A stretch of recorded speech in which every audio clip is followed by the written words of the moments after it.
Hi there. Today on Typical Books, we're going to be talking about some of the books that I bought recently, some books coming up soon that I'm very excited about and want to read, and a book that I'll never, ever read, and I don't think anyone else ought to either. So yeah, without further ado, I went to CanCon. That is, one of the very few things that I do as far as author conventions here in Canada. There's not a lot. If you recall, I was very excited to attend DreadCon, the first annual, and I'll be attending that next year in the fall or summer. I think it was late summer, early fall. So then DreadCon is new. CanCon is old. It's been around for quite some time. And that is a speculative fiction kind of group, and I've been on panels there before. I had attended regularly for a couple of years, many years, and then I just fell off for whatever reasons. And it's not only the virus, but other reasons. But I went this year and had a great time. I was very specific about what I did. I didn't go for every day, and I didn't go all day every day. I didn't want to get tired, but I really got to pick the cream of the crop. While I was there, I picked up a couple books. It's not like DreadCon where it was all about buying books and some panels. It's mostly focused on panels and readings with a dealer's room as well. So yeah, I picked up some darlings of BookTube lately, and Canadian darlings all, and a new author to many, I'm sure. Horror Writers Association Ontario author S.J. Shank, and I have absolutely loved this. Parabellum is the first story in this collection, and it's sci-fi with a horror tinge, right? The Rare Specimen, the title story is extremely strong, and there's another one called Mother X that's later in the collection. It's a slim collection, so I really recommend if you want something new, something dark, something with a science fiction edge. If you've been wanting to have Alien as short stories in horror, this is really highly recommended, and there will be a written review coming to the website soon. And of course, Coup de Grace. This is very exciting for me because it's been doing the rounds, and I haven't watched anyone's reviews about it yet because I don't want to spoil it for myself. But it does have a very heavy subject matter off the bat, because in the description, it's a man who is intent on committing suicide, and he gets stuck sort of in the liminal space of the Montreal subway underground. And yeah, I'm very excited to read this, and it'll be coming up really soon. I just haven't got to it because I've had a lot of really cool books on the go. And Northern Nights, this will be my winter reading, and I'm really bad when it comes to collections sometimes, unless they're very short, like Scott Shank's book, which was really short, but like just really good to read over a weekend and a bit. I'm being really slow on Todd Keesling's Cold, Black, and Infinite. Not that I'm not enjoying it. I'm enjoying it immensely. But I'm like reading a story and it sits. And then I read another story and it sits. That's not a good way really to read a book, but I tend to do that in the winter. So it seems I'm doing it early this year. So once I'm done Cold, Black, and Infinite, I'll be hitting up Northern Nights. Very excited. More Canadiana. What more could you want? I think those really work well as recommendations for Christmas too. Just, dark, brooding, depressive Christmas stuff, or short stories, because maybe you don't got a heck of a lot of time to really dig into novels. Short stories are the way to go. I always do that over the winter seasons, read short stories. I don't know why I never really talk about it on the show or have made a dedicated video about short stories for winter. Maybe that will happen. But in the meantime, I've been reading other stuff. The elephant in the room, or gorilla on the table, or gorilla in the room, if you want a Jack Ketchum angled joke about it. That's not a funny joke at all. Clan in the Cornfield 3, I've been picking my way through it, and it's not like I'm not enjoying it. I've just had too many other books on the go. Unfortunately, it's a bad habit. I really try and stay strict with myself with only reading one thing at a time, but there was a time just last week where I had 7 or 8 books on the go, and that's no way to live. So I'm trying to finish reading the things I'm reading, and I'll finish Clan in the Cornfield 3, which I really am liking. I think I'm just falling out of a YA thing which is weird because the next book I want to talk about is The Keeper of the Key by Nicole Wilson, which I enjoyed immensely, and it took over entirely. I was reading it closer to its release date at the end of the month of November, so it's out now, just now, and you'll see it all over her Twitter and all over my website. There's a review up at typicalbooks.com, and of course it is discounted right now on Kindle, I believe. I think I checked that just today. It should still be valid by the time this video comes out. I'll leave a link down below as well. But I absolutely enjoyed that. And it is the story of a girl who is whisked away by her mother, who wants to move in with her new boyfriend, Jeff, who is kind of creepy, not cool, don't like him. And this girl, Rachel, is really cool. She's a fiery redhead, to use the scare quotes around the term fiery redhead, but she dyes it black, of course, because she's cool. And I like her quite a bit. She's not skewing super young, but she does have, the hang-ups of somebody who is just new to like romance and new to not liking people in a parental figure like this Jeff guy. But no one, regardless of age, wants to deal with this kind of haunted house. The basement is kept locked. She's not to go in it. That's a big red flag right there. But when she ends up down there, wow, unreal. Even the cute boy in town can't save her from the weird being pulled back and forth between wanting to appease her mother, disliking Jeff, having something weird going on in this creepy old mansion. Now it is a little bit, it's YA. So it is a little bit like, oh yeah, of course you're going to all move to this creepy mansion. I'm surprised it wasn't left to you in an inheritance. But it is a little bit of a twist on that, which I enjoyed. And there's something that happens in the middle point of this book that changes absolutely everything. And I love it. It doesn't matter what sort of book you're reading. When a book does that, and it's not the twisty McTwist, it's literally the plot leads there and then gets turned on its head. Not in a twist fashion. I don't think you would see this one coming. It's really cool, actually, and I really liked it because it changes everything. It subverts your entire expectation of what's going on in the plot, character motivations, everything. So I talk a bit more about it on the blog, but yeah, highly recommended The Keeper of the Key. You know I'm a huge fan. After reading Tide Pool and The Shadow Dancers of Brixton Hill, definitely check out Nicole Wilson's work. I also read, as a totally different tangent, Gone to See the Riverman. I've been looking for this for quite some time, and I finally found a copy of it at, I believe it was at DreadCon that I picked this up from Fred's Fine Collectibles. And yeah, very happy to have finally read it. The review is up on the site as well, and I talked about it on Instagram too. This book is super great. I absolutely loved it. There are people that have their problems with this particular story. I have no problem with this story. I found it dark and bleak and disturbing in all the right ways. It is transgressive and dark horror. It is not quite extreme horror, but it's going there. The ideas in it are more extreme than the actions on the page. Although there is some pretty extreme actions on the page. I am looking forward to reading the follow-up book. I feel really late to the game. It seems everyone on BookTube has already talked about this book, but maybe I'll read more Triana and come back with like a Triana special because I am a new fan. Another book I'm reading right now is The Ghost Eaters by Clay McLeod Chapman. I see in a lot of places he's going by Clay Chapman, and most of his books say Clay McLeod Chapman. Which is it? Does anyone know? Is Mr. Chapman in the crowd? Would he explain why so many places say just Clay Chapman? Is this a gradual move toward just one or two names instead of all three? Or is it wrong? Let me know. If you know, let me know in the comments below. But I'm absolutely loving this book. And this book is the reason why I'm not reading all the other books, because I started reading this book and got sucked right in. It's even displacing some of my Diablo playing time. And yeah, it's a story of a girl and a group of friends. One of their friends has come out of rehab, busted his ass out of rehab, and is acting extremely strange. They all have some sort of fixation on death, it seems. The main character really does as well, and it just really speaks to me. So I will be talking about that and probably making a video about that when I review it, because it's just hitting so close to home. So really close to home, and even little things, aside from the characters and the way they act, they act like people I've known for sure, and people I do know.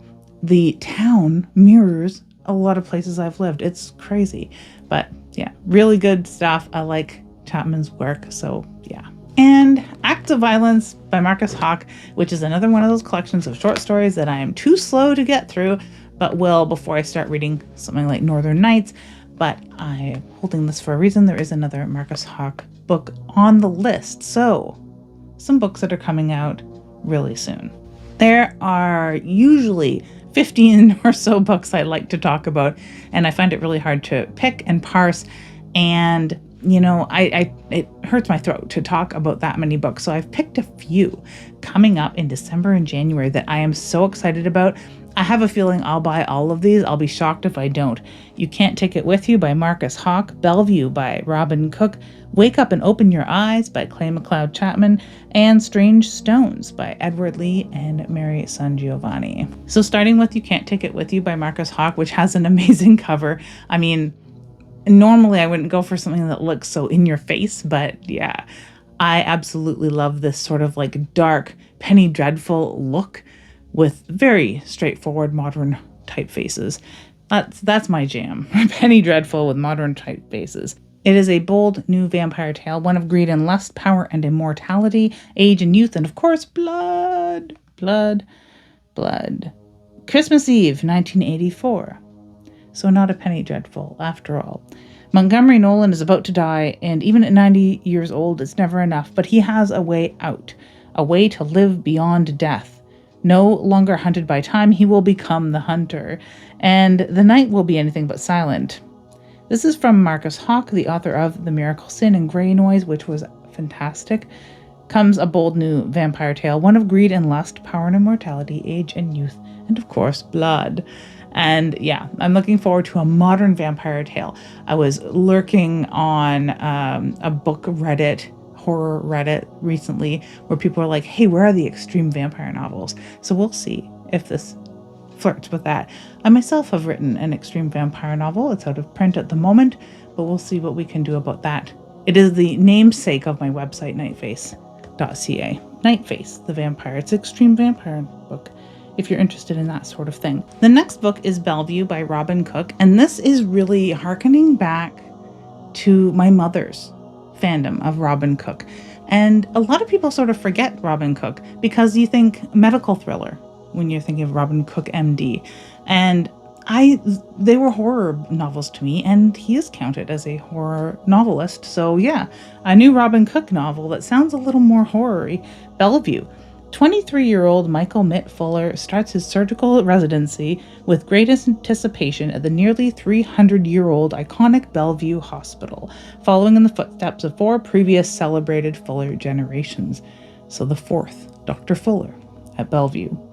The pressure is on for this newly minted doctor, and to his advantage, he's always had a secret sixth sense, a sensitivity to the non-physical. That was a lot of S's. But quickly one patient after another assigned to his care begin to die from mysterious causes. As he tries to juggle these inexplicable deaths with the demands of being a first-year resident, things rapidly spiral out of control. So yes, I am very excited to read this. It sounds very creepy. I'm excited. I haven't read a Robin Cook novel in, probably 20 years. So yeah, I am looking forward to a mass market book as well. Dean Koontz hasn't really been floating my boat entirely. He has a lot to choose from. I have all my life to read more Dean Koontz books, but Robin Cook hasn't had a book out that's caught my eye for quite some time. So the next book that has caught my eye is another Clay McLeod Chapman book, and it is called Wake Up and Open Your Eyes, and it is listed by Clay Chapman. So that's what made me think, why Clay Chapman? That's not the first time I've seen him only using the 2 names. Noah Fairchild has been losing his formerly polite Southern parents to far-right cable news for years. So when his mother leaves him a voicemail warning him that the Great Reawakening is here, he assumes it's related to one of the many conspiracy theories that she believes in. But when his own phone calls go unanswered, Noah makes the drive from his home in Brooklyn to Richmond, Virginia. There he discovers his childhood home in shambles, a fridge full of spoiled food, and his parents locked in a terrifying trance-like state in front of the TV. Panicked, Noah attempts to snap them out of it and get medical help. There's more to that description, but that is all I needed to know. I need to read this book. Now, if you are interested in that sort of angle in horror, especially more of a slipstream sort of horror, Nicole Cushing's work may be up your alley. A Sick Grey Laugh was a beautiful thing to read, and Mothwoman was even better in that way, talking about things that are topical within politics, specifically United States politics, of course. A lot of horror authors are American. So yeah, I really like this angle in horror these days, and I've been waiting for more of it to come since the virus hit. And we're all wondering where horror was going to go. I'd like to go back and listen to us all talking about where horror is going to go in all of the interviews that I'd listened to during that time, where people speculated on what this climate was going to do to horror. Well, here we are. A few years later, these books are coming out, right? So that was Wake Up and Open Your Eyes by Clay Chapman. This book isn't out for a while. January 31st comes a book called Strange Stones by Edward Lee and Mary Sangiovanni. And you may know Edward Lee as a splatterpunk and extreme fiction god among men. I'm a big fan. And Mary Sangiovanni. I haven't read any Mary Sangiovanni. I've read nonfiction by Mary Sangiovanni. I don't think I've read any of her stuff. I might have stumbled upon comics or screenplays by her, but I've listened to her talk at length, of course, on Brian Keene's former podcast, The Horror Show with Brian Keene. And if you have been so lucky to go to Vortex Bookstore that they co-own as husband and wife, I would really love to go and visit that. Let me know if you have, because I think that's super cool. But I've heard her talk for years, but I've never read any of her stuff because I'm a terrible person. Professor Everard, weird fiction scholar and proclaimed critic of H.P. Lovecraft's works, is no stranger to making people mad. Giving convention presentations on the triteness and melodrama of Lovecraft's work pays the bills, though. Sometimes he even gets laid. When he angers a beautiful but dangerous witch and devotee of Lovecraft's work, she casts a spell on him, sending him to a dimension where Lovecraft's works are very real and very deadly. Everard must find a way through this alternate dimension to get home before the worst of Lovecraft's horrors prove what a master of monstrosities he really was. So very tempting indeed, because Edward Lee is a master of horror and extreme and gore and intensity, and he has dabbled lots in Lovecraftian realms, whether he is subverting them entirely or going to meet the master himself in hell. The cover doesn't really speak to me as much as horror. I would think that it is a fiction story, a coming of age of a half-native girl who has discovered a Neolithic site that may be tied to her family. Looking at the cover, it is like beige with some stones. It says Strange Stones in a Bookman type font, and Bookman is not the sort of font that screams horror to me. It doesn't look horror-y at all. So don't let this one fool you, I guess.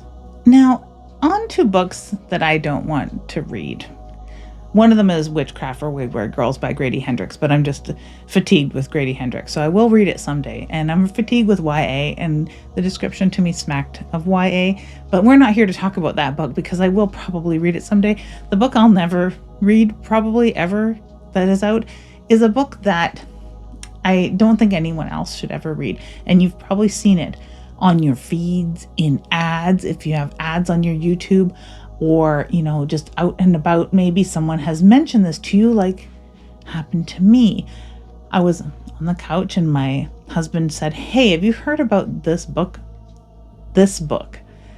And he proceeded to tell me how it had caught his eye, and he immediately discounted it. It was invading his YouTube ads because these people have bought YouTube ads, and it's literally everywhere. It shows up on Facebook ads as well, so you've probably seen it. I have nothing specifically against this sort of book because it's not a horror book, but it's the tactics that have gone along with it. I'll go into it saying if you like coffee table books that have really no purpose and just kind of look cool and are thick and have many pages that are sort of tea stained with sort of woodcut-ish looking pictures and don't care what it says in it, and you like spending hundreds of dollars on this trash, this scammy trash, then go ahead and buy the book. Now, I guess you will see a little bit of what it looks like when I show a screen cap of how much money it has garnered off of its Indiegogo campaign. $4 million and change, and a previous campaign apparently $3 million. I don't think you can doctor Indiegogo stuff, so I don't know. And it just seems so wrong to me, especially when you go through the comments and see how many people are complaining they have not received their book. So it's just absolutely creepy to me, and apparently the marketing is very creepy. We tried to find the advertisement that my husband had originally seen that sent off the red flags and intrigued him to the point of mentioning it to me. I have seen ads for this book, but I thought it was just some entrepreneurial, scammy beard oil thing. I don't know. I shouldn't pick on people that use beard oil. I think beard oil is useful and cool and smells great, but it's like that weird influencer culture where they're trying to convince people of things that they don't need or want. And this is it. I thought it was a religious thing, and I think a lot of the people buying into it think it is as well. Think it's some sort of wholesome family encyclopedia, which it is not. It is apparently full of a lot of like false things and creepy things, and like I'm not even going to get into the pages where people talk about its illustrations of sex toys in a book that's about when civilization crumbles, this is how we'll rebuild it. And probably from a more like fey look at this, that, oh, it's just a cute snapshot of all the things that make up our civilization in the tongue-in-cheek instance that society crumbles, but it's not hitting right. It got doubly creepy when I looked at their website, and people suspect that it's created entirely with AI. I don't know. It could not be. I don't know. There's an actual human behind this, it seems so. At the very bottom of the front page of their website for the scam, the book, The Scam, it reads, "What makes the book special?" And I thought, what does make the book special? The intriguing illustrations that combine engineering drawings and medieval art depict the structure of devices and materials in many forms throughout the many worlds of the multiverse. Multiverse is capitalized, as if it exists. It doesn't exist. What does it mean? Question mark. According to the Ultimate Guide, and that is capitalized as well, the Ultimate Guide, people find new ideas in the world's information realm rather than come up with new ones. According to the Ultimate Guide, people find ideas in the world's information realm rather than come up with new ones. That is a very highly suspiciously AI-generated sentence, my dude, because I get what they're, rather than come up with new ideas, you know where to find inspiration, and normally ideas come from that. There's very few new ideas. I get what they're saying there, but according to the Ultimate Guide, people find new ideas in the world's information realm rather than come up with new ones. This means that development of these ideas isn't connected to anything, really. Thanks for letting us know. They can appear out of the blue in different worlds of the multiverse, again capitalized. And it was that made me think, okay, this has got to be written by AI. This is creepy. And maybe only their website's written by AI. It's still wrong. It's still weird. It's still skeevy. It's scammy. And couple that with all of the comments of people saying they're not receiving this book. This is not the first Indiegogo thing to go really awry and appear to be a scam, even if they do eventually ship a product.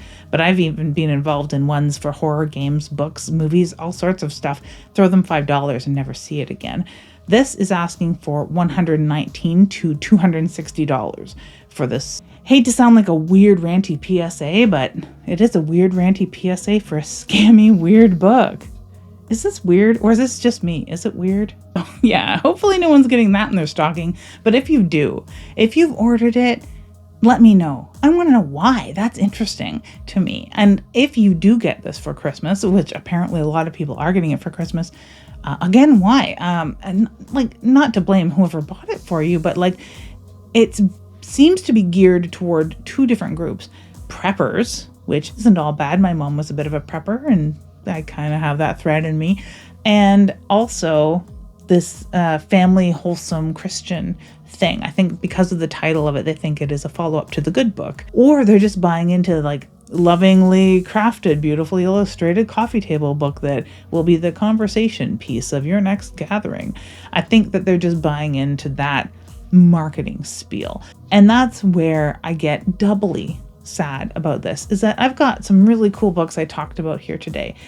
None of them have made $4 to $8 million, or even if there's $500,000 to be had. But it appears that the first book made millions and millions of dollars and is for sale on Amazon. We don't see those figures of people who are just randomly buying it. It had over $4 million and over $3 million worth of backers, apparently. So I don't know if someone can poke holes in that. I'm taking it at face value.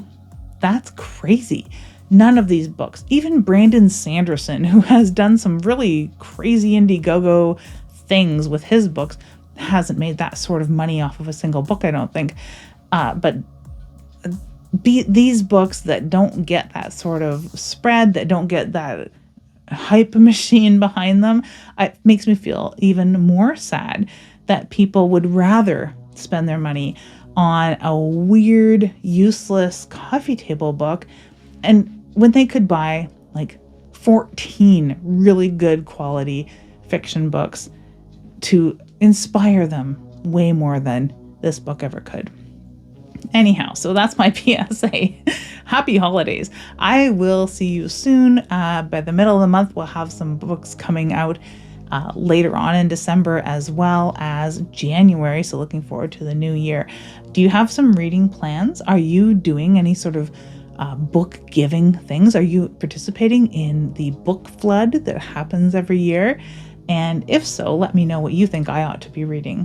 Thank you so much for watching, and have an ookie spooky day.